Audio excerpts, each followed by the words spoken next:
videos? Well, while Matt's busy doing something, I thought I would make myself useful. I know, this is all filmed in the same day. I haven't showered in 2 days. I've just moved house, but a lot of these videos are recorded the same days. Now, anyway, I wanted to make the most of this because autism is dear to my heart for those who do not understand it, especially for those of us that have it and were never, especially next generation, maybe different generations, and for whatever reason you got diagnosed late. There's some things you don't know.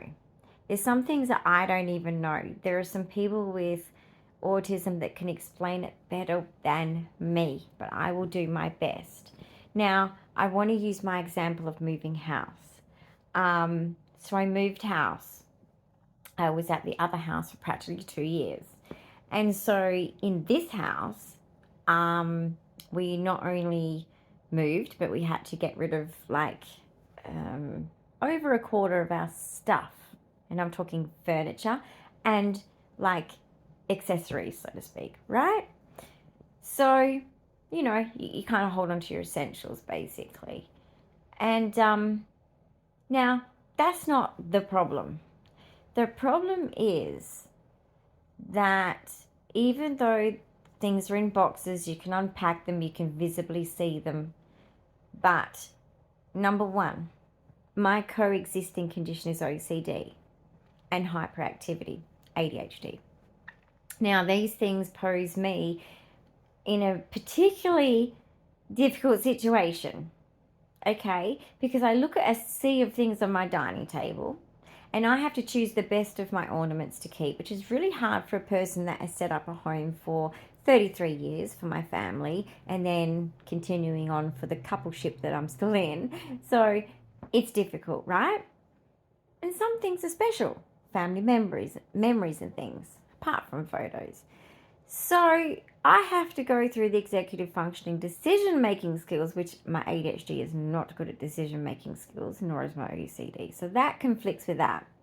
Then I have object permanence problems. So I need to have everything in front of me to make that informed decision because I can't keep everything, but I don't want to get rid of the good things. I want to get rid of the bad things.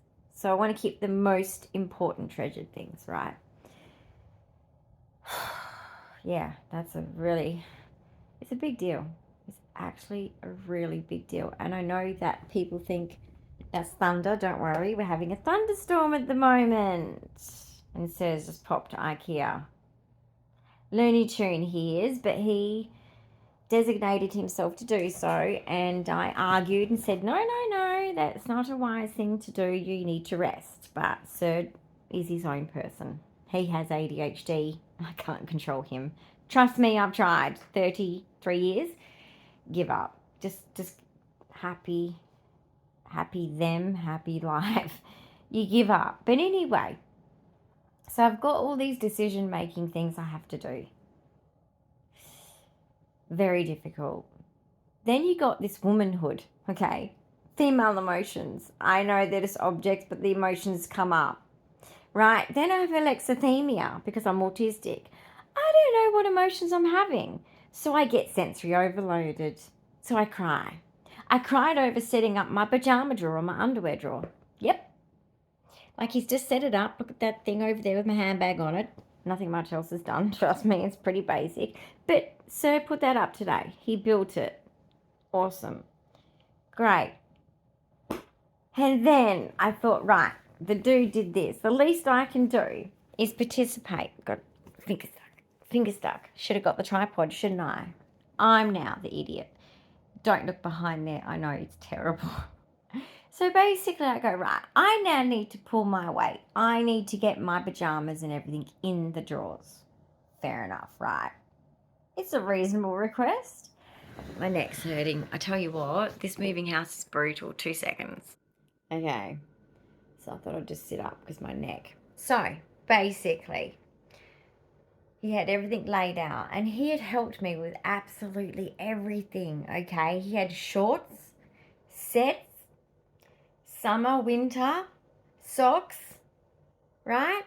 Everything was set out. And I just looked at it, overwhelmed, and I went, right, I've got 4 drawers and 2 small drawers. I'm like, okay, I've got this. And I'm trying to play it cool because it's like, I'm not going to fail at this. I'm not going to fail at this. So I looked at it. I just cried. And, people think that this high functioning autism is a thing. It's not. Well, I'm actually not ever been in that category. I'm actually autistic. But that doesn't matter. I think even people that were considered Asperger's and then changed to autism struggle. And look, I respect that people don't get that because there's people dealing with, you have to show respect to the, community overall because there is a component there of severe and we have to acknowledge them because them and their families have an extra level of complexity, just like I do, compared to many other autistics, because I have 22q. I have a genetic syndrome that I'm lacking a lot of chromosomes, and it affects my body in major ways.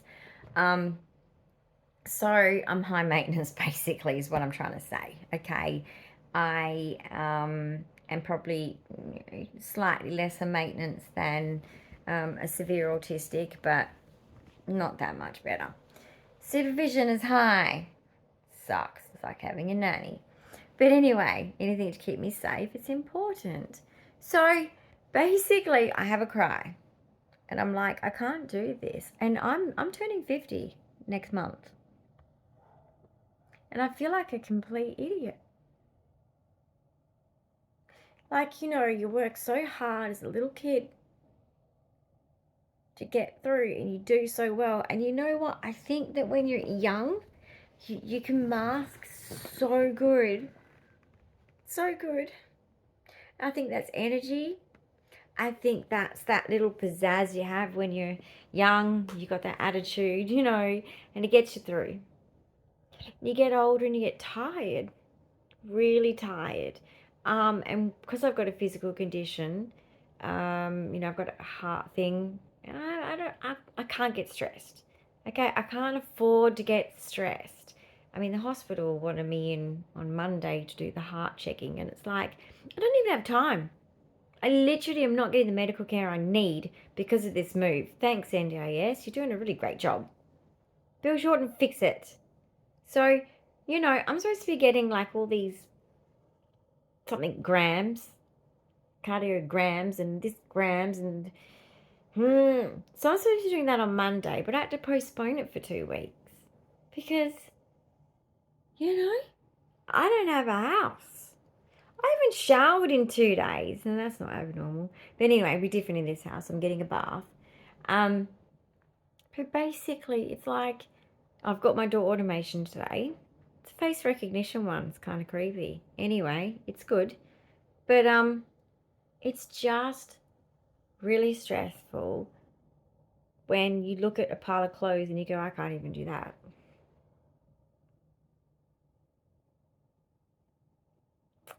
I think there's a thing in autism when you get to middle age of regression. And I have a neuropsych and I get tested annually. Bit overdue.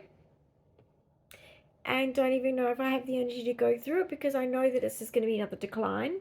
Another report saying decline. Declining.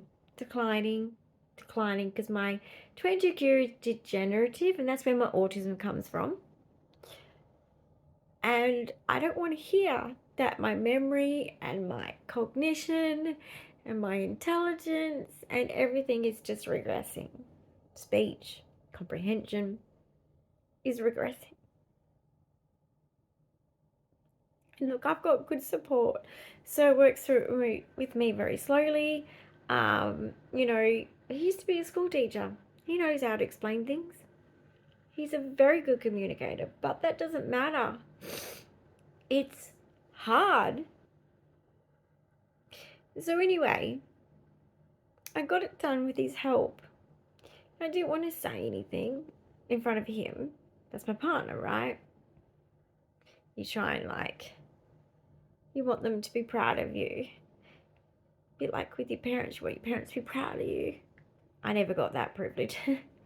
I wish they were, but I think the autistic kid was not what they wanted. No judgment, just saying. It's a fact. But basically, I thought my dance made up for it. I excelled. But anyway, I just feel like this last move has really shown to myself the regression. The regression that my brain is doing. And it scares me because the dementia thing is a concern to my neuropsych with the way she tested me. There is concerns there. Because, and it is not uncommon for autistics to get it. So it's like, and I have a condition which I don't even talk about much actually, because it just gets shoved out the window because I was such a drama with my 22q from birth that it gets overlooked. I have calcification of the brain, and that is called Farr's disease. Farr's disease is something that is highly linked to Alzheimer's dementia. That might actually be rain. Yes. And there's a box quite close to the edge of my balcony, which I said to Sue we should pull in closer. It's just outdoor stuff, I think. But anyway, so basically, I always forget about that. But in my brain scans, I always see that. And we always check on that to see if it's growing, you know, because it can. And, you know, it's just like my abilities are declining. And my eyesight is really getting bad.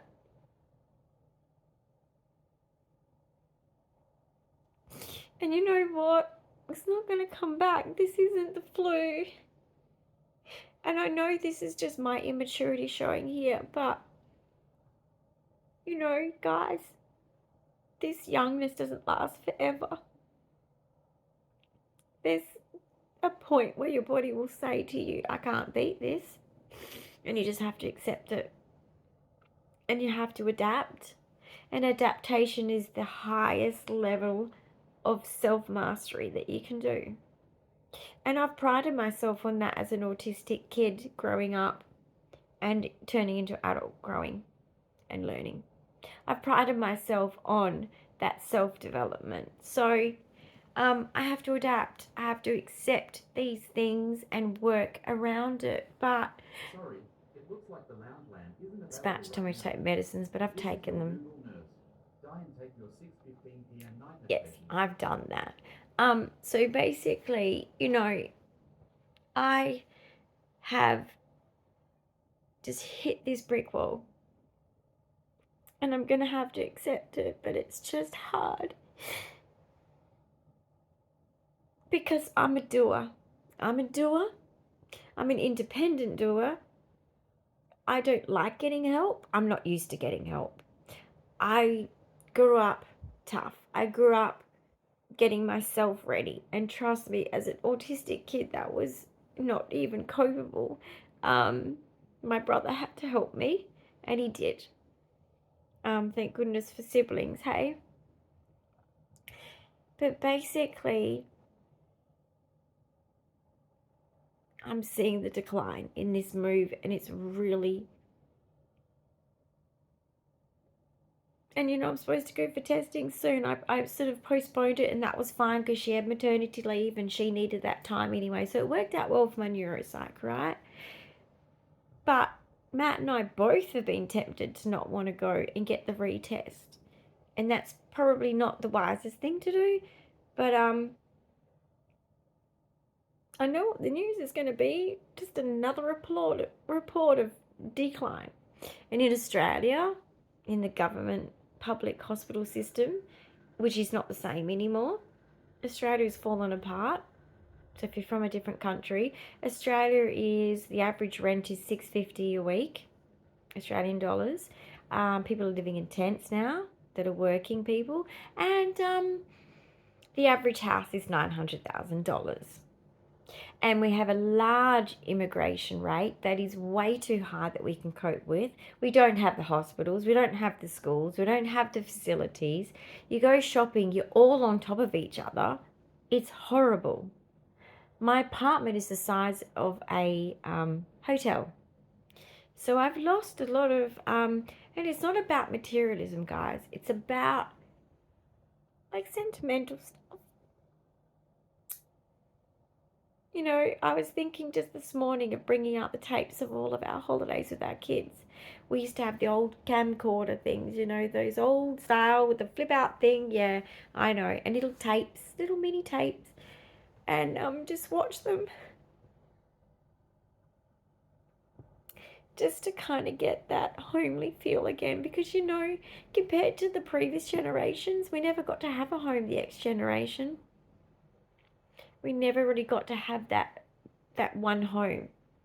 And it makes me sad mainly for my children to not be able to have a home to come home to and go, oh, I remember this and their bedroom's still there and blah, blah, blah. It sucks. It's not fair on the parents or the children. But, you know, it is what it is, right? We have a housing crisis that's really bad I mean, I guess it's everywhere, but Perth is bad. And I've got more executive functioning things that I need to get done. And I don't know how I'm going to do it. Because I keep going back to that little kid that just feels stupid. That sits there and all the other kids in special ed would get it. And I'd sit there going, and the teacher would look at me being non-verbal and go, did you get that? And she'd be like, okay, it's all right. We're going to do it again. And that was the method those days. It was ABA, it was repetition, and that was it. I feel like that kid again. And in my day, we were called the R word, we were called stupid, the whole lot. Because it was obvious that there was something wrong with us. You know, incontinence, to not speaking maturely, as in to their level.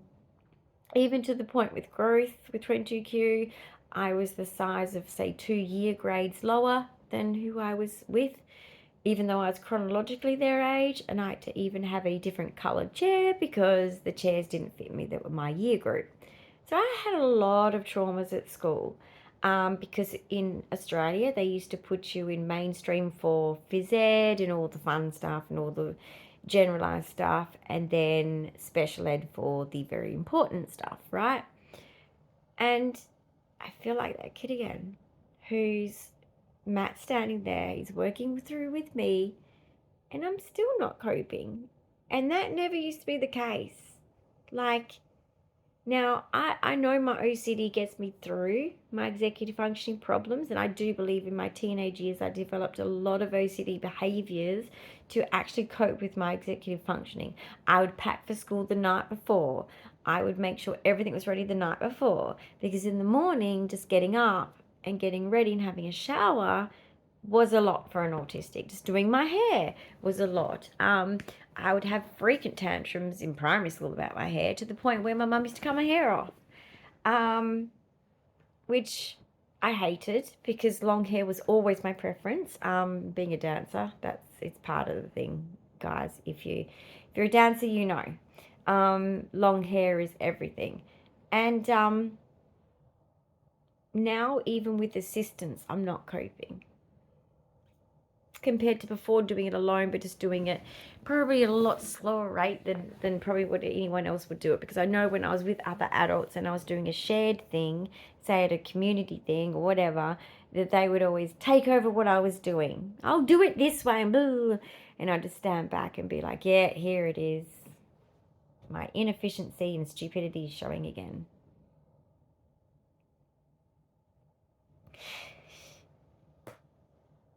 Because it's obvious sometimes, guys, and I know that it's not always obvious. But at the moment, I feel like my autism is tattooed on my head. And the reason why I'm proud for people to know it is because it explains everything rather than people think that you're just a really badly behaving neurotypical, which I'm not. But that's normally what I get. Australia is so backward. And my neuropsych can help me with these things, absolutely. But once again, that's more therapies.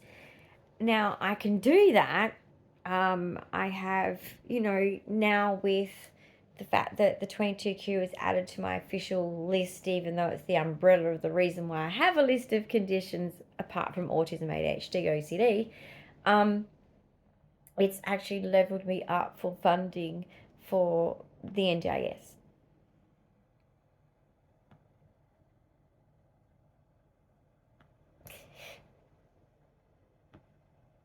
The package is huge, but that also makes me bait.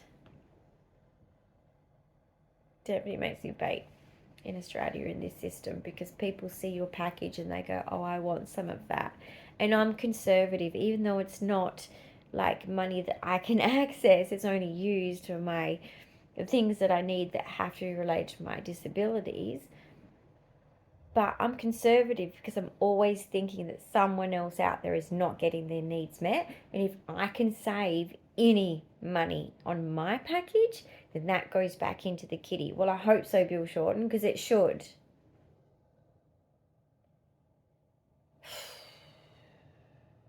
But it just sucks that when you're an adult autistic, the supports go away. But when you're about to turn 50, you regress. Okay, maybe some don't. I don't know.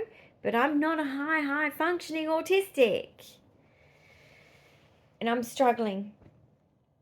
And I take pride in doing things myself. And I'm very much an ADHDer who, using my autism hyperfocus combined with ADHD hyperfocus and the energy that the ADHD gives me, which is wonderful, adrenaline I should say, and the absolute like desperation of like, I've got this and I'm going to do this, I'm going to do it so well. I've got so many ideas, lists in my head of just endless things I want to do. I can't do it. Hitting brick walls that I never used to hit, except for, like I said, when I think back to childhood and I think of just putting things in my bag and trying to work out how to navigate getting something into my bag. That's how bad I'm going back to the basic skills. And in my day, they didn't make you feel good about it when you messed it up. Oh, you don't do it this way, stupid. You do it this way. It was very tough. X generationers were raised harsh. And I'm not saying all of that is a bad thing. But when you're an autistic X generationer, it was tough. I think it made me excel, but I think it was tough. And I feel like I'm back there again. I pick something up or I look at a bunch of things on a table and I just go, I don't know. How do I start? Where do I start? What's the first step? I'm paralyzed. Literally. I don't even like I'm at the point where, oh, my neck, sorry, EDS. I've got CCI. In stupid Australia, I need my orthopedic surgeon to be checked into, but guess what? Because I have a sensory problem with having the needle, I can't get access to that orthopedic surgeon. And yet I have a bone sticking into my nerves in my neck. It hurts. So much pain. So doing this kind of moving is not for people like me. And yes, they say, oh, but you can have supports and all that. Supports don't care. Carers don't care. I'm sure there are ones, guys. I'm not saying there's not. But they don't care. and they don't care about pleasing you. You're very much treated like you're a princess or something, and it's like, you know what? I would give anything to do everything on my own and not need any support, to even have a bloody job. Don't even get me started on that grief.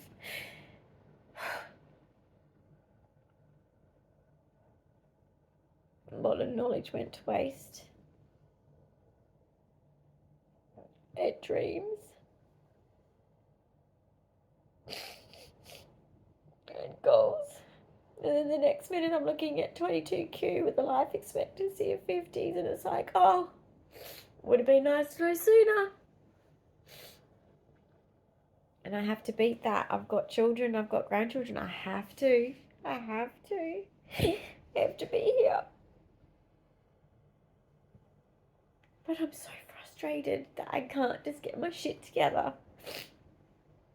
And I know, Mona, you get it with OCD. Like, it's paralysis. It's intense. OCD's no joke. Like, I know I joke about it a lot because I joke about everything. You guys know me. I always make it a joke. But always know underneath that, there always is reality of seriousness of these things. I've always been the jokes that that's how I cope. But you know what? My dream is to not lose that, because at the moment, I'm broken. I know that I'm feeling a little bit more relieved of being away from just unfamiliar stuff, at least here, even though it's not a familiar place. My furniture makes things familiar. I need my teddies. I know people can tease me, laugh at me, make fun of me. I don't really care. I really don't care. But once I get my familiar things and I can settle a little bit, then maybe that can open up my brain to cope with more things. Because I've got some big decisions to make. And Sir's trying so hard to help me with this, so that I don't feel how I feel. And he's like, I hate seeing you like that. And I'm like, I know. Me too.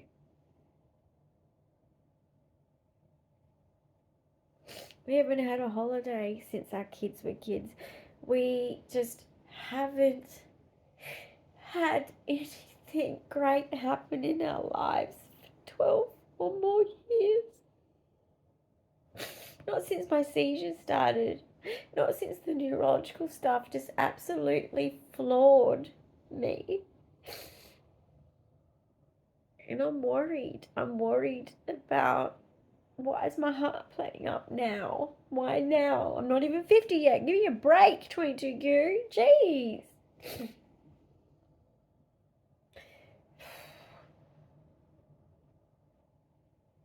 I don't even know what it is and why it's doing it. Nor do they yet.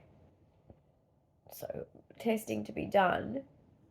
And it's just, you don't get a second chance with certain body parts. You know, the dermatologist for my, the biggest organ on your body is your skin, and I'm losing pigmentation, and it's vitiligo and connected to autoimmune and all these things. And there's some things that don't kill you, some things you can live with. But I haven't got my seizures under control because the neurologists here in Australia are so slow, so inefficient, and so bloody lazy, and so don't give a shit. Not a good component of the body to not give a shit about. Same with cardiology. Now that I'm not with my private one that I've been with for... When did my arrhythmia start? 2012? 2012. So, no. Hang on. No, 2015. So what's that? That's 9 years now. So, yeah. It's just like, I can't afford to go to her anymore. I'm not private anymore. I used to have private health cover. I'm not anymore. We're on pensions and he looks after me. We can't do this thing of like how we did it before. You're running a job, looking after someone who's disabled so severely, raising 2 children, making sure that they get all that they need, because that's what kind of parents we were. Extracurricular activities are a must. Tertiary education, if they want it, we wanted to offer it, is a must. But then the government goes and screws their future up. It really makes me angry. The poor millennials. Look, if there's any of you watching my channel, I'm so sorry. I apologise for the people before me. And I hope us ex-generationers, when we get into politics, I hope we fix this shit. Because I'm telling you, I've had enough of this crap, Mr. Albanese. I've had enough. Okay? You are fucking up Australia. And my children and grandchildren, okay, I don't care about me right now. Them. Home ownership is a fucking right, as far as I'm concerned. It's a necessity to raise a family. You should be able to do that on one income. These poor women are busting their asses, raising children and working. Not cool. Wasn't in your day, was it, sir? No, you could be single and purchase your own apartment. It's not the same, and it's not okay. And then we have a shortage of houses because we've got all these old houses that aren't done up and they're all run down. They all should be condemned, government. The rentals that are being rented out should be condemned. They're disgusting. Anyway, I'm not even going to go on that tangent. That is another video. But basically, I'm scared for my children. I'm not happy, government. This is not why I brought children into the world. It's to deliver them into this crap. What hope have they got? You kidding me? I wanted them to have a really nice house, a dog, a cat, a couple of kids, you know? And you're really screwing it up. And they work hard, okay?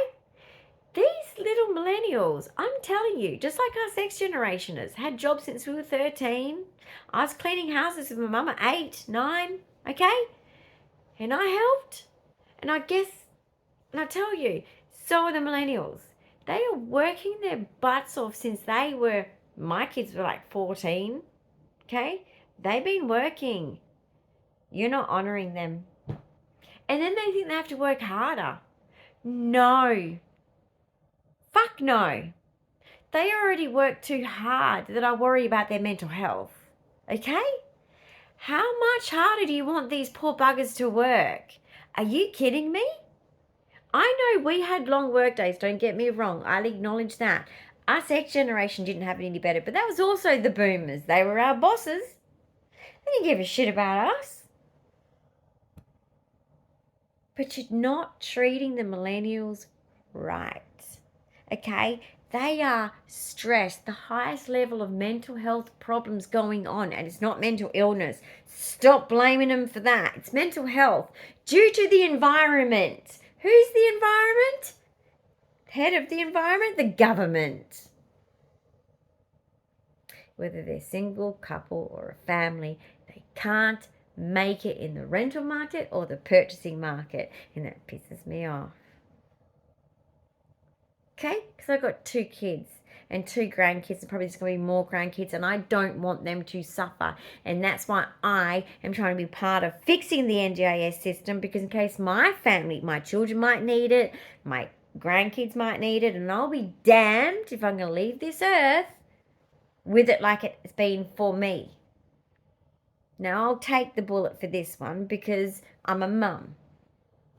But it's not cool if you do it to my kids and grandkids. I take issue with that. So, future family, if I'm dead and gone and this video is still here and you want to use this and throw this at a politician, you throw this at a politician, because we've got time.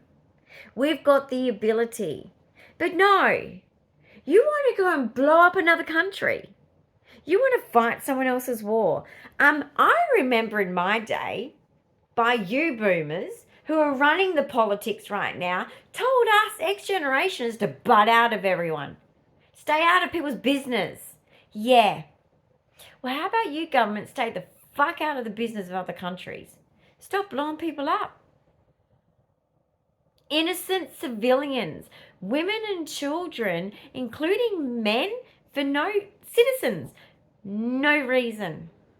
It's stop using our money for that, because that's not cool with me. I did not vote for that crap. I voted for my children and us with disability to all have homes. I think every Australian citizen needs a place to stay that's reasonable, affordable, and if you're disabled, accessible. Okay? Not happy, government. Not happy. But you're happy to spend so much money on wars. You love fighting boomers, don't you? You fought with your kids, you beat the shit out of us, and now you want to go blow the countries up that aren't even our country. Not our business. Mind your business. Mind your own business. Why don't you go home and enjoy all the riches you've got? Sit in your spa bath, sipping your bloody champagne and shut the fuck up. But no, you want to keep going, Australia. You want to keep going. And these young ones are busting their ass for a rental with rats in it, or living with other people because that's how they have to live. No independence as an adult. Really? Some are living in cars and tents. Shame on you. Shame on you. I'm an X-generation. I have seen it all. You can fool the millennials. You can fool them, but you can't fool me because I can see it all. And I'm not happy. And I'm a pattern observer as an autistic. And I've seen the patterns of behavior that's been going on down the generations, and I don't like it. Give up some of your goddamn houses. You all say, oh, but I've got to put the rent up because the interest rates have gone up. Sell one of your properties. Sell a couple of your properties. Sell all of them if you can't afford them. Because I do not support the high rent. I also don't want you, when you go to a home auction or you're competing for a house, if you know, and I want you to ask, have some bloody morals and ask, is someone a home buyer for a family or for someone buying it to live in it, buying the house that I'm trying to buy for investment? Let them have it first. Okay? Stop being a dick. Seriously, it's really making me angry because we're in a time where we need to share. Okay? We are not in a time of just going, well, what's mine is mine and what's yours is yours and that's that. We're not in those times anymore. No. We need to share. Okay? We need to share it around. And I want it shared. And the millennials right now need that because they're not in the market. And any homeless, pull your finger out, government, and do something. Do you want to end up like other countries and have people sleeping under bridges in the freeways? Seriously? Because that's where you're heading. The high crime never existed, government. Mr. Albanese, I have never seen the crime rate that's happened since you came in. It could be a coincidence, but I don't think so. I'm not justifying crime, guys. Not at all. But I'm not happy about it. Because innocent people in their homes are being invaded. And it kind of reminds me, because I've been to South Africa, of South Africa. It begins like that. Then you got the rogue police. Yeah, South Africa knows all about it. I know all about these tricks, and I'm seeing it here. The total over control of the citizens. I don't like it. Freedom. Australia. It's even in the national anthem. Isn't it? We are young and free. With golden wealth.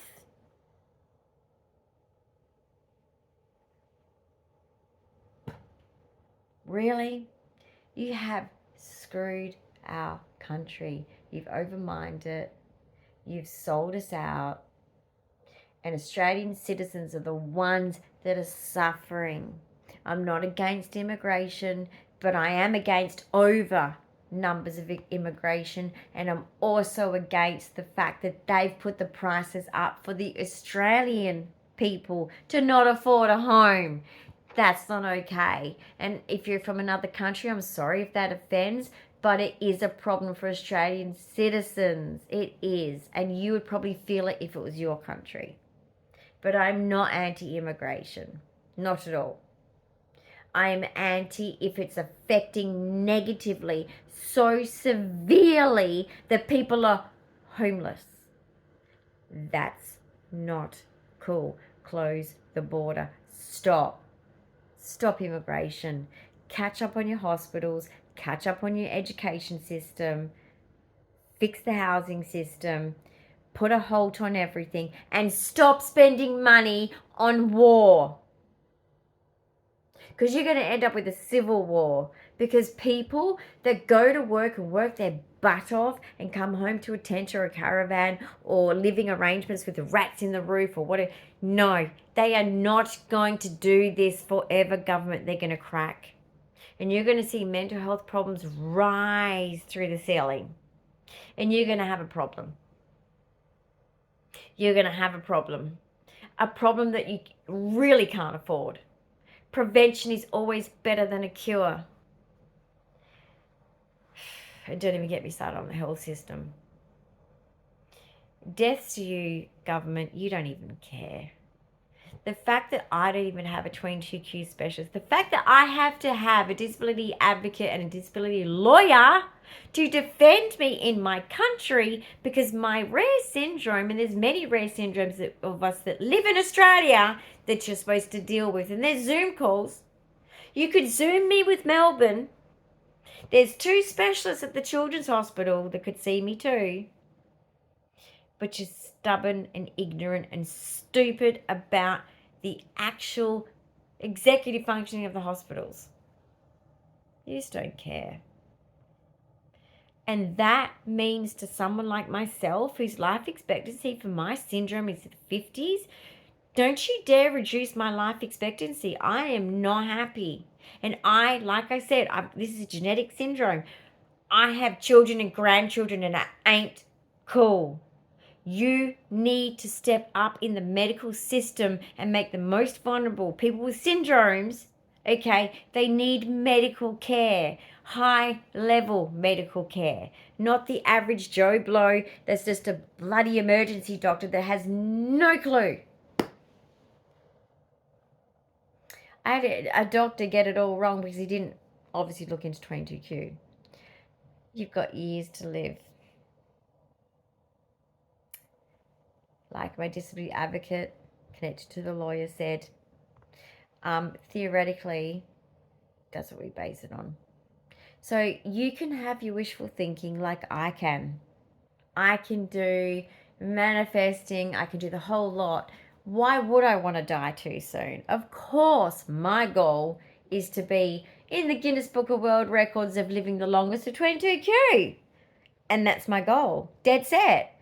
But that's not my risk factor. That's not the reality of my condition. In all fairness and truth to the situation, that is not reality. I don't have forever. My life expectancy is 25 plus years less than everybody else. So, if I get adequate medical care, that won't happen necessarily.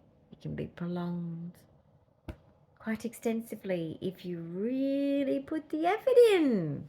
Health department. Senator Jordan Steele, you rock. Keep fighting for everyone in all different avenues. You're covering a lot of avenues. I know you're a busy dude. High five. You're doing good. Bill Shorten, I know you're trying to be positive, but just let's put some realism in there.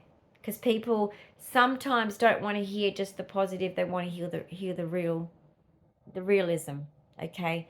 Because sometimes that brings more comfort than the toxic positivity that can cross. You know what it crosses from? I'm not anti-positivity. Don't stop positivity. I'm just saying when you go too far on the positivity side, you can go extreme and it's toxic.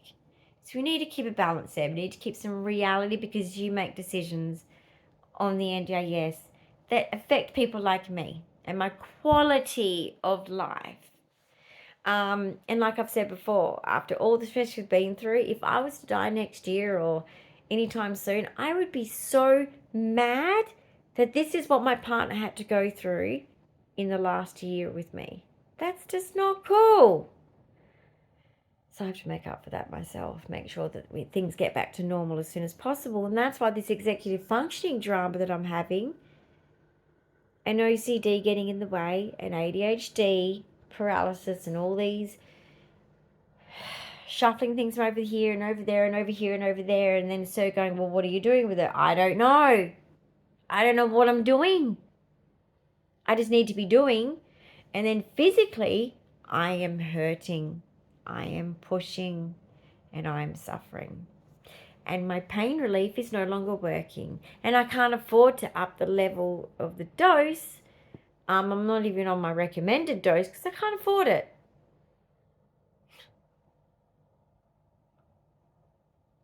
And trust me, guys, pain is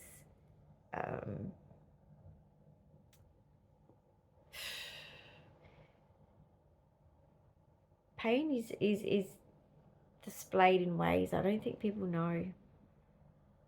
Most of my tears are pain, physical pain.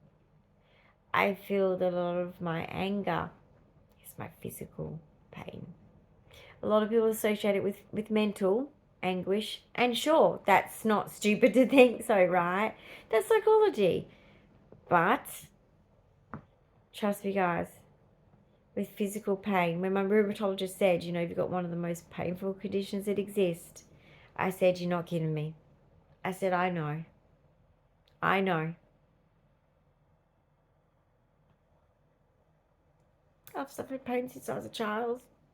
I used to chew on Disprin like they were lollies just to and keep doing it until the pain stopped. The pain in my legs as a child was intense, and I still get it now. And I don't walk much. I use a wheelchair and I walk short distances. I don't walk much, and I still get the pain in my feet as if I've walked for miles. It's insane. So, executive functioning, hey? The actual life of autistics. Guys, it has its own cycle. I know we have level 1, 2, 3, 4. I'm a 2 and 3. Depending on the situation and depending on which ability we're talking about, because it's a spectrum, which spect it is. But I'm regressing, and it's for an autistic, guys, if you're neurotypical, everything you've learned.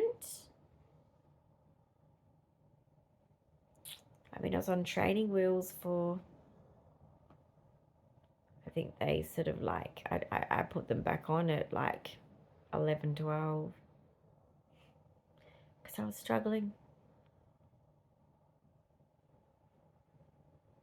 I didn't care about judgment anymore. I just wanted to ride my bike better.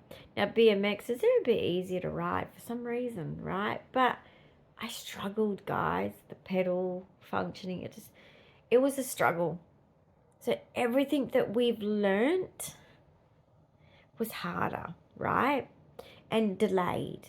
And so when you got it, and people that didn't know you didn't have it before that, and you felt normal, and you got to feel that little bit of normalness. And luckily in next generation, everyone played together. It's great. Not saying I didn't get bullied, but I'm just saying people played together, right? It was wonderful. But dyspraxia, right? Just get told off all the time. Spilling drinks on the table all the time. Just eating lunch, whatever, just whack it. Drink at the sink. I felt like a puppy dog. I had both parents that were just, well, both families are just la-di-da-di-da, you know. We live like kings and queens, you know. And that's great. I loved my privilege. privilege to have privilege, right? It was tough. Because I didn't wear the pretty dresses. And I spilled the drink. And I wasn't trendy. And sometimes embarrassing. And I get it. But then again, I don't. Because I have an autistic child. And I don't care what my kids do. I could never be embarrassed of my kids. Because I love them so much.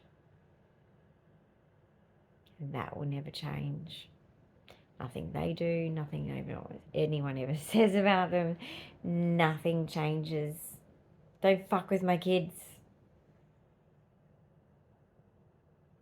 They say it, you know, just about fathers with daughters or whatever. No, it's just anyone. Don't fuck with my kids. And government, that's why I'm, you know, because I'm mad. Because my kids probably are struggling, and that makes me sad and mad. Because, you know, you always want better for your kids, right? You always do. And I'm not saying life is perfect. They should have their trials and tribulations because it gives you character. It's great, right? Failing is bloody great, okay? And I want my kids to be proud to fail. I want to high five my kids for failing because you know what? That's the lessons. That's the times of your life that you never forget and you go, oh, yep, not doing that again. That was a really stupid thing that I did. Or sometimes if it's not your fault, which is, you know, some of the time it's your fault, some of the time it's not your fault.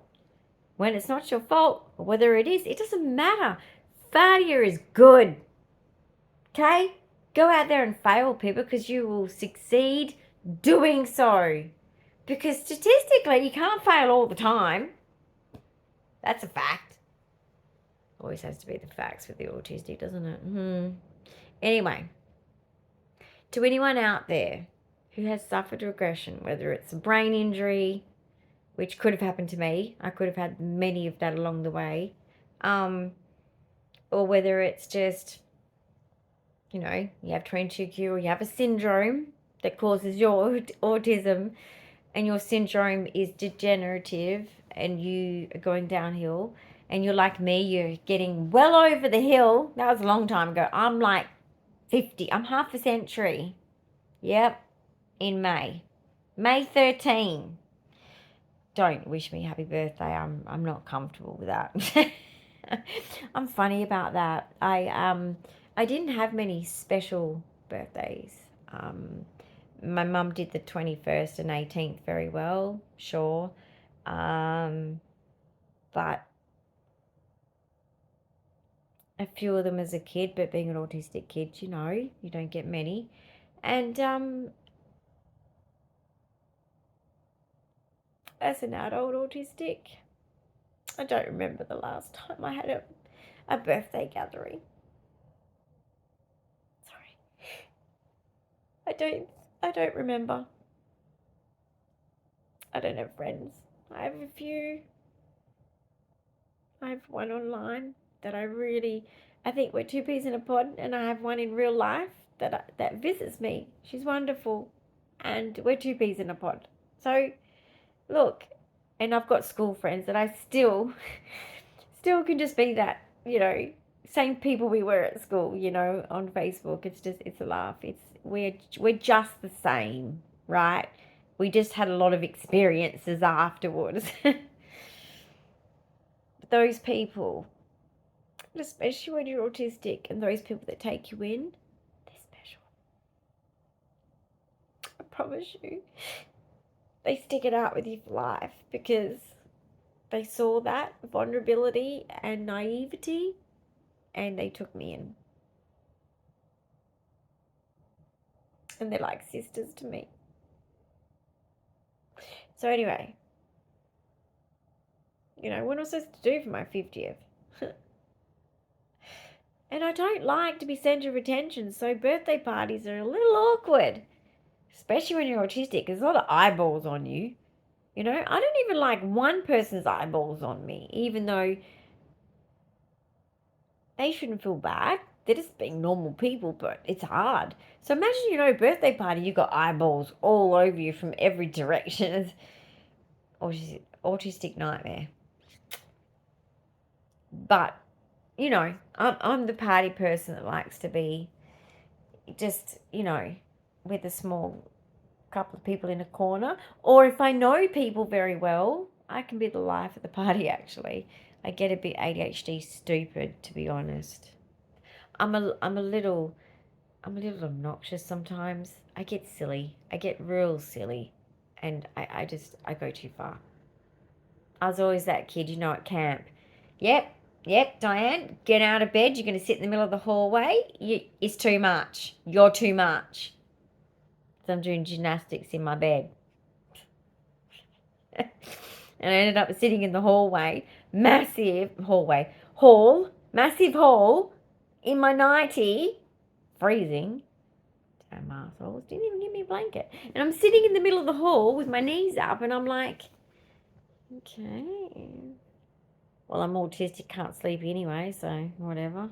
Everyone else fell asleep on me, bastards. These people that just put their head down. Get fucked, okay? It's just not okay. How dare you? What's the secret? Comment below what the secret is. Anyway, there is no secret. You know the melatonin I'm on? Do you know how much melatonin liquid I take? Okay? And pay for? Apparently, as far as my doctor's concerned, he's funny. My doctor's funny. I have a funny doctor. It's good. Helps, right? Because then it brings out my funny, and it's a laugh. His sarcasm goes over my head sometimes. That frustrates me. But you know what I mean? But the melatonin, he goes, that would knock out 2 big blokes and a horse. I said, yeah, that's funny. It's a bit of a joke. He's kind of exaggerating. He goes, no, I'm not joking. Why is this not knocking you out? I don't know. I take Phenergan on top of that as well. Yeah. And that still struggles to get me to sleep. So still is like, come on, roll over. Just, relax. It's like, yeah, I'm trying. But I just don't feel the sleepy thing. That sleepy thing just is not there. It doesn't exist. What's wrong with autistic brains, man? So, I haven't slept in 1974. My mum did not stop for years. I didn't get any sleep with her. Oh my goodness! And as a primary school kid, I used to sit in bed till midnight. Luckily, my mother watched TV till 1 a.m. But guess what? I'd play with my stuff and just sit in bed. I couldn't sleep. It's crazy. But I'd be bouncing out of bed at 6 a.m. This is your Google nurse. Dyan takes CBD. Oh, he did that before he left. It's all good. This is Eureka. Have you seen that show? That's a good show. Love that series of Eureka. So scientific, guys. If you're scientific minded, you'll love it. It's sci-fi-ish, but it is sci-fi. Well, some of them it's sci-fi. It's sci-fi. Forget it. Autistic brain, they're just going, yeah, no, I could do that. Anyway, that was rather a Eureka moment there. Yeah. I don't know why, but I just don't sleep. And I never heard the end of it with my mother. She doesn't sleep. And you know what? I actually feel sorry for it because people probably thought, oh, yeah, whatever. It's true. Okay, sleep torture is a real thing for carers. Just ask her. He's like, I'm tired. I'm like, why are you so tired? Because the next day I'm like ADHD again. I'm like, it's a new day. Yay! And I love new days. I get so excited because my mum taught me that, you see. ABA, that in my brain. Every day's a new day. Tomorrow's a new day. And I'd wake up and I'd be like, new day. What am I going to do today? Now it's going to work today. All the things that didn't work yesterday. It's going to be a great day. Right? And I said that to my kids every morning after school. Every morning. Not one morning. Even if it had been a shit show of a morning and everything went wrong, I'd go, you know what? I know it's been bad this morning, sons. But you know what? Have a great day. Have a great day. Like I mean it. conquer. And they knew what I meant by that. I mean, you can only do so much because other people exist, unfortunately. I'm not a very people-y person. You know, I'm very good on here, but I'm not a people person. I can't be around people for very long. And I had these people today doing the electronic door arm for my wheelchair use. I had them there. We were up and waiting from 8 a.m. and then they got here at 9. But, you know, they didn't leave 7 hours. So 6 hours of that 7 hours, it's people-y in my apartment. And I was like, at the end, I was saying to Matt, I'm going to lose it. I'm going to say something. Like, I need to be alone. You know? I need to be alone. I can't explain it. I just need to be alone and nothing going around me. And just... It's a bit like when you put the weighted blanket on and you just go, oh, how come this works so well? I feel good. Ah. My weighted blanket, anyway. For me, it's a winner. It's a winner. You put it on me and you got to go full body for me. You got to go full body, right? And I'm just like, oh, yeah, sorry, what was I stressing about? I can't remember. That's how good it is. Now, make sure you get the right weight for your body size, because you 22Qers, if you're watching me and you're the same as me and we're really tiny, just make sure the weight suits your body weight. So, boom, that's just a tip there. This is a podcast, by the way. Looking at the time. So, yeah, executive functioning, just don't feel ashamed, whether you're a child learning it, whether you're a teenager learning it, whether you're a young adult learning it, you're upskilling as an adult in general. Just, you can only do what you can do. And I believe people always do their best. And I'm trying to tell myself that now, because with my regression, I'm still doing my best. It's just not as good as what I used to be able to do it. You know, I used to pride myself and I used to joke to people that were working mums, big thing that I was disabled and I couldn't work. Hello, Bubba. I couldn't work all the time. You know, they'd say, what do you do all day? I'm a house manager, you know. I'll cook, you know. On Monday, I'll clean the house for 6 hours, 7 hours. Tuesday, I'll cook about 3 casseroles and freeze them up. I've got 2 boys. They eat a lot. And then every night I'd cook a home-cooked meal. I'd cook a loaf of bread regularly. I'd bake. Love baking. I'm a good baker. My mum and my nana, awesome cooks, awesome bake. I don't know. I mean, my mum can bake, but she didn't really get into it. I think as more less interested about that. But she can bake. But my nana can bake. Okay, and I got that bug. I'm a baker. She was a dancer and a baker, and I'm a dancer and a baker. So anyway, I love doing that kind of stuff. And I spent years, and you guys haven't seen it because you've only known me so long. I was like those, you know, those people you see that run their house, like a house CEO kind of thing, and you go, that's not real. No, it is. I did it. Okay, it's a full-time job. I had schedules. I had a routine. Executive functioning, OCD. Monday was this. Tuesday, the menu. My children could predict it's Tuesday. Oh, it's apricot chicken day. Yep, you got that right. It was rare that it was different. Now, look, if there was some kind of, I don't know, busy day, something happened, I don't know, I decided to do a spring clean of the house or something and I really overdid it because of my physical condition. It's like, pizza. Pizza. Let's have pizza. We had a lot of takeaway too, but I'm just saying, like, you know, home cooked meals, because mortgages, when we had one in the boom, fuck you, Australia. Not everyone in WA is a miner. Anyway, so and not all of us came from England, like, not long before, like, we were buying houses. They were just rocking up, like, literally arriving with tons of money, and the housing prices just went boom. And I was like, well, that just doubled and a bit more than that. It's like, no, I can't afford this, but we made it work for nearly 8 years, right? House and a pool and a dog and a cat, a bird. It's awesome. Memories. Da, da, da, da, da.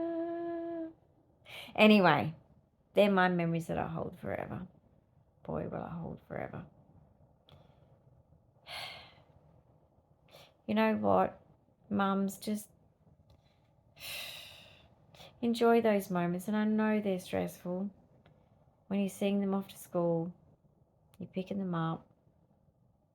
And the story, even when they insult your ego and they say, Mum, what was it like in the olden days? Did you have cars? Son, you're 5. I'm 26. What are you saying, olden days? Did we have cars? Yes, we had cars. Yeah, I was in a Mini, nearly blew up as a baby. Anyway, another story. Yes, we had cars. No air conditioning. That's a luxury, son. But we had cars. We had vinyl seats. They were rather hot in Australia. Whew, ouch. And you would be told to shut up about it, basically. 3rd-degree burns later. Sunstroke was normal in Australia. It's a rite of passage as a child in Australia, in the X generation.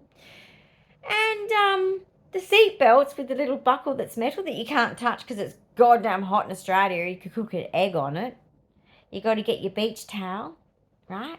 You get your beach towel and you grip it, and then you just plug it in. And then you know what? You got to sit like this. You got to sit like this because you can't rub it on your skin.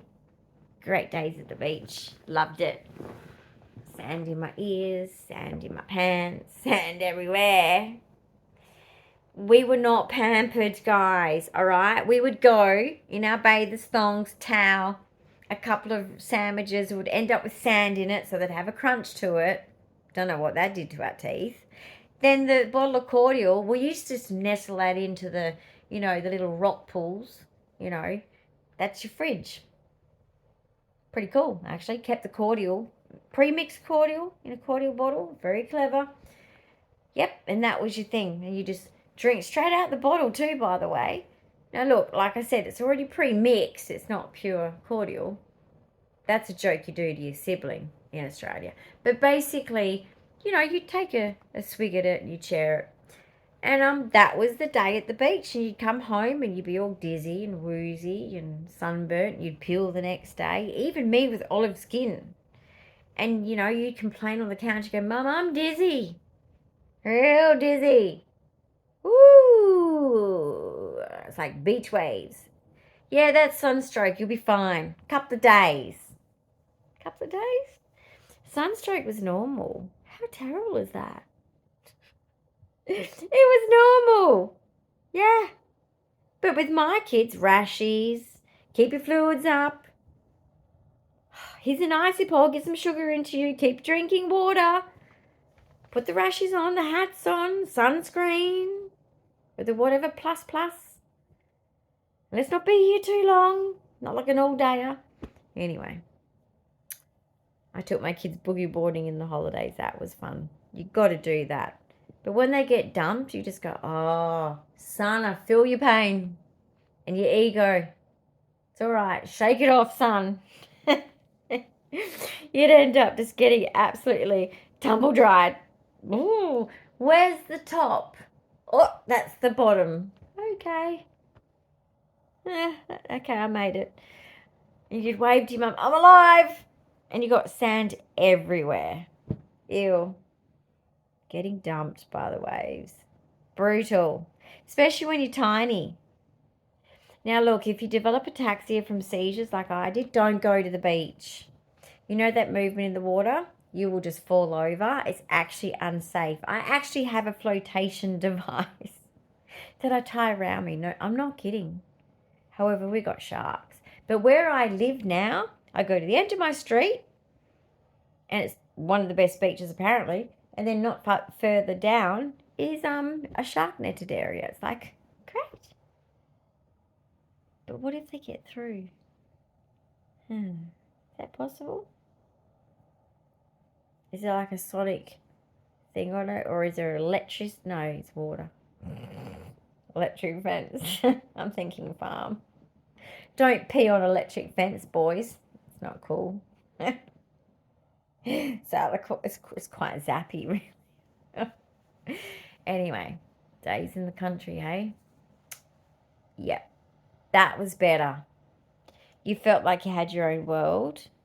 You didn't have to put up with shitty neighbours. You didn't have to put up with people. You could walk outside in your pajamas all day playing. No one gave a shit as long as you had your gumboots on. That's all they cared about. You know, you got snakes and things. Where I lived, you know, forest by the sea, a lot of snakes. You know, not cool. The deadly ones in Australia, you know, the tiger snakes, the brown snakes, Jew guides, all the lovely ones. Nothing bad. A lot of bad ones. Many close encounters with bare feet. It was the 70s, what can I say? Once again, not much child protection back then. It's like, nope, you're not coming in the house until it's dark. So even on the farm, same thing. You don't. Yes, there's no street lights, but it's just when it gets dark, you got to go in. And you got to go straight to the bath. So literally from the farm, right, you'd be on the porch, which is a separate room to the farmhouse. And you got to take the gum boots off, right? Sometimes you had to rinse off at the outside. You know what they used to do to us? This is brutal. Not only would they hose your gum boots, sometimes if you'd been real adventurous in the dam, we had clay in our dams. I nearly fell in and couldn't get out. Bit of a problem, but X generation, right? You learn from your mistakes. Real smart. Don't drown. Yeah, we were covered, my cousin and I, and we got hosed down like a car. Yeah. It kind of hurt too, because it was, some of the clay was a bit stuck. It's a little bit stuck, you know? So then they in those days, they just put their finger on it to make it extra. Yeah, that kind of burns the skin, especially when you've got Ehlers-Danlos skin and it's very thin. And it's like, it's just like, toughen up, snowflake. That's what it was like. Everything was toughen up. So, you know, and I wasn't good at chook feeding. You're supposed to like shuffle it a little bit around everywhere so they all don't fight over each other. But what did I do? Right? Like I had the geese sucked. Fuck the geese. Geese are awful. Okay? They're bitches. They really are. Absolutely. I mean, they used to chase me on my bike and bite my ass. They were brutal. All right? I could not get away from them fast enough. I had training wheels. Okay? In the sand. You don't go far. So basically, but in the chook pen, big chook pen, right? Because this is a hobby farm. And we used to produce eggs. And there was a bartering system in that town. It was great. But basically, I'd go in and Nana would go, right, food scraps. That's easy, right? You just tip out the food scraps from the kitchen. Then you got your seed. You got to make sure they're getting a little bit of seeds of every type. So, you know, you want some good eggs, right? They need calcium so that the eggshells are strong. It's not as easy as what you think. There's a little bit to know about chickens. And Summer Farley is an autistic girl and she is awesome about chickens. So if you're a hobby farm or homesteader, Summer Farley. Especially if you want to make some of them your pets. They're great pets. I had Summer's pets. I'm telling you, they cuddle. Yes. Australorps, the best ones. Summer Farley probably would back me up on that. Australorps, they cuddle. They hug you. Legit. So, and they give good eggs too. And lots of them. So basically, I'd get the bucket of seed and pour it in one pile. And Nana would be like, oh. See, I think in England, she grew up around the Lakes District, where Beatrix Potter wrote her books. Aww, it's rather sweet. Anyway, they obviously had chooks, I'm assuming, there, because she knew a lot about it, right? She was very posh, Nana, right? She was from England. She's very posh. She used to be very posh. Everything was etiquette, right?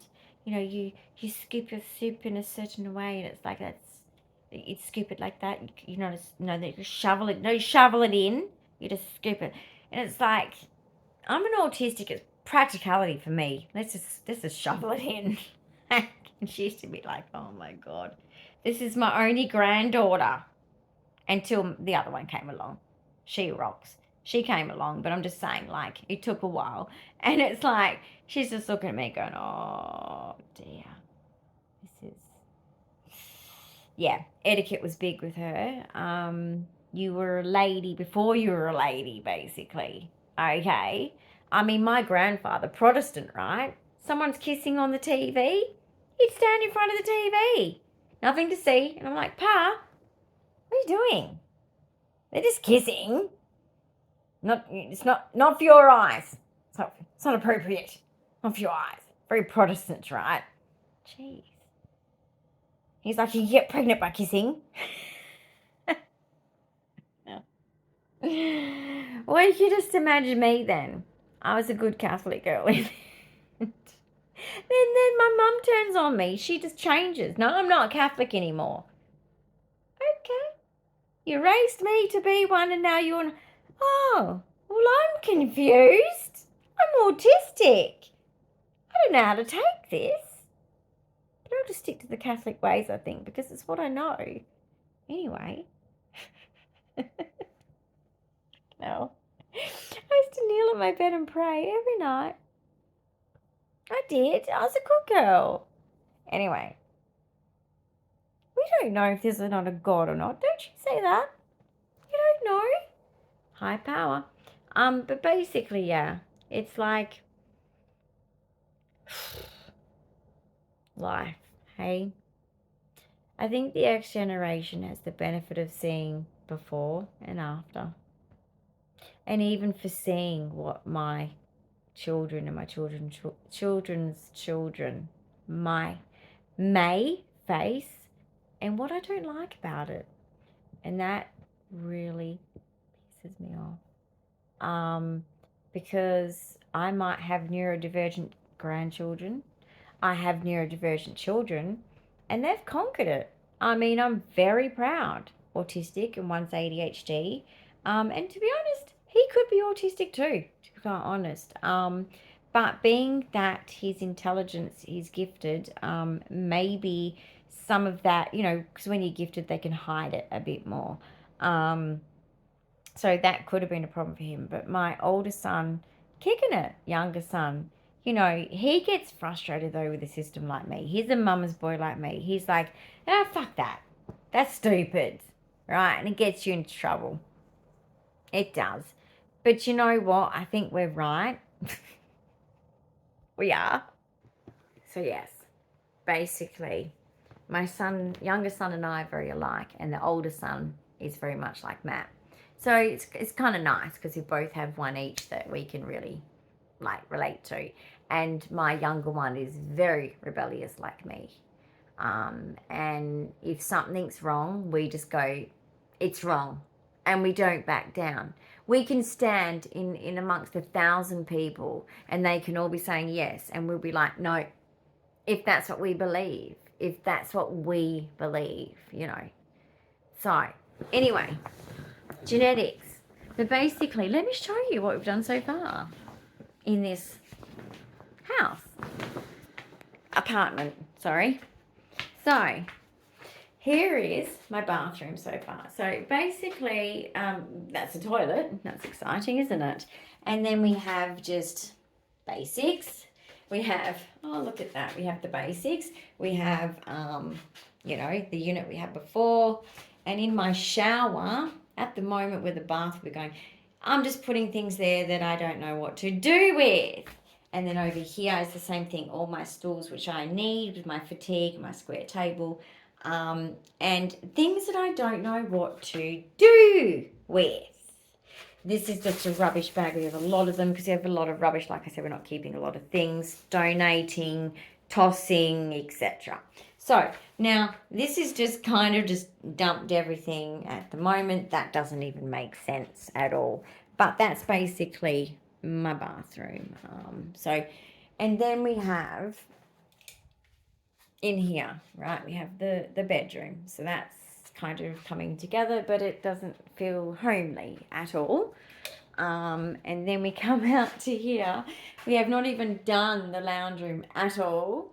The credenza, which is my pride and joy of what I display, is looking ridiculous. And we've got our stationery drawer. That's important. Okay. Me and stationery, it's a thing. Candles. We have a lot of candles. I'm a bit obsessed with candles. Oh, and Sir's back. Back. Holy crap, that was quick. I'm very glad. And then look, this is why I'm having executive functioning problems. So many problems. Do you see that? Okay. I'm a little overwhelmed. So, yeah. So let's help Sir. That'd be a good idea because I've just raced all the way to IKEA in the middle of a thunderstorm and I lightning heard storm. it and I was rather worried. My keys, don't worry about that. I thought it was the boxes. Yeah, I was rather worried because I heard the storm and I was like, no, if I left 10 minutes ago and now the... Nah, it was good actually. Thunder. It's a 40-minute drive to get to IKEA from here, 39 Not minutes, bad. so it's not too bad. And Thought how'd I'd check you out go? the local Italian pizza and pasta place just down the road. Oh, what on did you get? Rockingham Road. Ravioli? Lovely old Italian guy there. Actually, Ratatouille! no, I got a caponata, fettuccine caponata. Oh, It was lovely. very quick, 5-minute service, but that's my I'm favourite. exhausted. I haven't actually eaten lunch. Well, then today you better either, so eat. No, you haven't. Or breakfast. It's been full on today. Oh, no, you had breakfast, but no lunch, so Yes, you I had need a to crumpet. eat. I had a crumpet Oh, for my bed's breakfast. being dramatic. Your bed is always dramatic. It now. thinks I've fallen out of bed. Okay? And I have not. All right, I have not fallen out of... God, I'm being my own nurse now. I'm safe. Oh, am I? Okay, so basically, let's look here. We got a fridge. Whoop-de-doo. Oh, I've got Mickey back. Look. And then, of course, this is just always... That's here anyway. The kitchen is... It's starting to look like a kitchen, but it's kind of... Get my tools out of there. It's kind of not. It's not really a kitchen. Oh my gosh, if you're in Australia, you must get this. I've been drinking it for years, but I'm just... It got me through. So it's resembling a kitchen. And Willow, how are you going, sir? Have you used the door automation yet, Willow, to get out? So that's one of my choices. So this is the door automation here. So I swipe across there. No, I'm not opening the door for you. He wants to go out. We have an al fresco there, and then we have a balcony. Now, if there's rain, we need to bring the box in. No, the whole veranda protects us from all the storm. No, but out there, the box is right on the verge Rain's coming the opposite direction. So when do I sit for dinner? Do you want to sit at the table, honey? Well, I was planning on doing it, Oh, but is I there a guess I'm problem? not doing that tonight. Is there a Come problem on, Willow. Come with me, buddy. I think there's a problem there. Anyway, so and this is another decorative area that will eventually be decorated, but I can't keep everything, right? Duh. And I would show you the outside. I'm going to make that beautiful. Oh, yes, darling, I know. So basically, yeah, that's it. So anyway, I'm going to let you guys go because this podcast is an hour and 23 minutes. Wow. I know. Epic. But we've got at It's least like all your shoes, really. the medical Epic. cabinet up. That's very important. That was the first thing done. Yeah, that's vital. Like, there's just no ifs and buts. That has to be done. It goes medicine Yes, first darling. and pajamas second in that sequence. Yeah, Anything else we don't worry about, but we're going to get those two basics right first, Oh, don't we? what about my Disney peoples, my friends? That's a work in progress as well. I know. yes. Probably this weekend. Anyway, I'm going to let Sir eat his dinner and I'm going to clock out from here because feed I need to me. lay down. My spine is hurting. But anyway, any comments? Feel free to say something below. Anything you're related to or any tips and advice on what I can do? I'm open. Just say. Okay, have you experienced, so whether you're going on the decline like me of executive functioning or whether you're on the incline and you're trying to like improve your leveling up, whatever, tips, I'm open because I'm just, I look around and I just burst into tears and I just freeze physically. It's like, this is ridiculous. So anyway, take care guys and I hope you enjoyed the chat. Hope I kept you company. Sir says bye. Catch you later. Bye.